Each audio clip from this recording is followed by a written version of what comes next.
Yes, almost good Shabbos, and according to at least some people, I suppose, this is going to be a very eventful Shabbos. Maybe you've seen some of these billboards around, we've seen announcements around that suggest that, well, they don't suggest, they say the end of the world is tomorrow. I doubt it. I hope to see you in Shul anyway. And apparently this person who made this determination did it something based upon gematria, based upon the Torah, and based upon his own religious texts. I'm not really interested in what he believes about the end of the world. But actually this week's Parshat Behukkotai, has within it a section that's called the Tochacha that gets incredibly direct.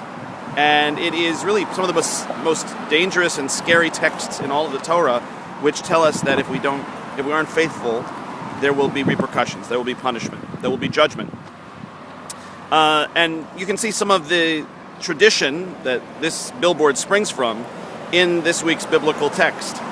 On the other hand, the Torah, the prophets, and the rabbinic tradition always have, at the end, a hope for all of humanity. And maybe in that sense, the Jewish tradition, as it looks toward Judgment Day, is a little different than what you might find the fire and brimstone breathing preachers talking about and putting up billboards about. Because our ultimate view of the future is of a humanity that is all in service to God, not an elite.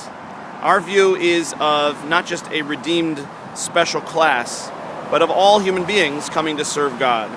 And that vision is not just a vision of judgment, it's a vision of compassion and love. It's ironic that in many cases the Christian tradition portrayed Judaism as a religion of law, and theirs was a religion of love. When the truth of the matter is that the Jewish view is that God's covenant continues with all human beings, not just with Jews. That God's covenant with all human beings requires us all to act ethically and responsibly, and that ultimately God's blessing for the world will be a blessing that will redound not just to the Jewish people, but to all human beings who are in fact created in God's image. We wish you a good Shabbos, and I'll see you hopefully not just on Shabbos, but even on Sunday, May 22nd. Lag BaOmer. Bye-bye.